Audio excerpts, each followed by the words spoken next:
Titanic, the epic Centenary story, told in verse, written and narrated by Victor Kinsman. The ship. On April the 10th, 1912, to Southampton in England they came, to witness the drama as the world's greatest liner embarked on her voyage of fame. The great ship was called the Titanic, a name that was destined to be forevermore the subject of awe by all who might speak of the sea. Her gangways jostled with passports and bags, with dreams inspired by tales, and as that colossus stood there in the dock, they waved from her polished new rails. 954 passengers with a crew of 908, all bound for New York, the American port that offered both harbour and state. The captain and crew were trusted and true to the White Star Line that they served, so all there on board were sworn to assure they'd stay with the orders they heard. The name of the captain was Edward John Smith, a stalwart of 62 years, a white-bearded man with a cool, steady hand, serving his last working year.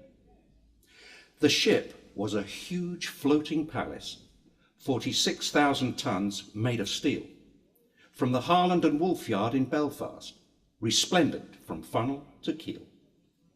882 feet in length and 92 feet across the beam, with 9 decks all told, with mail rooms and holds, the greatest ship then ever seen. 29 boilers powered her engines, with 3 propellers for thrust, and this 4-funneled giant boasted reliance with watertight features, robust. Her double-skinned hull stood tall, jet black, with near-inch thick steel plates, dynamic strength throughout all her length, with 3 million rivets in place. The smokestacks were painted White Star buff, though one was an air vent and store, plus bunkers for coal with space there to hold 8,000 tons, maybe more.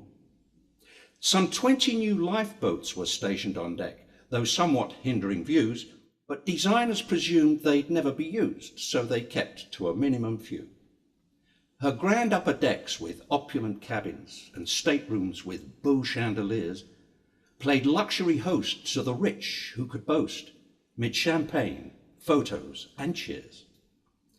The Astors, Ben Guggenheim, Isidor Straus, plus icons of Hollywood fame, regaled in their silk with those of their ilk, the elite of the socialite game.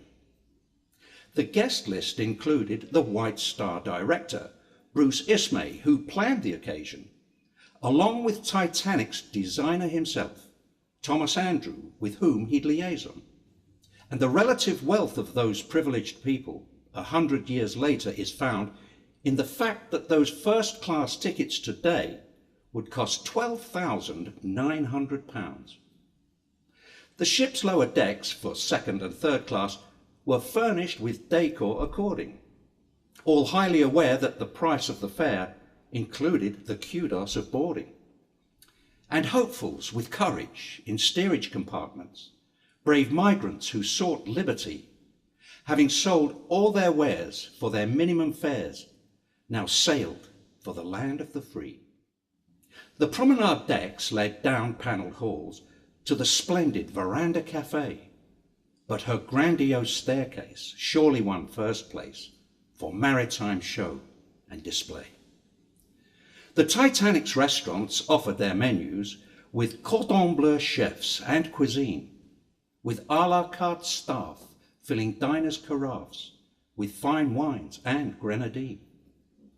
With mountains of foodstuffs to suit every taste, with tables adorned and prepared, all passengers knew, along with the crew, they were dining as at a Bel Air.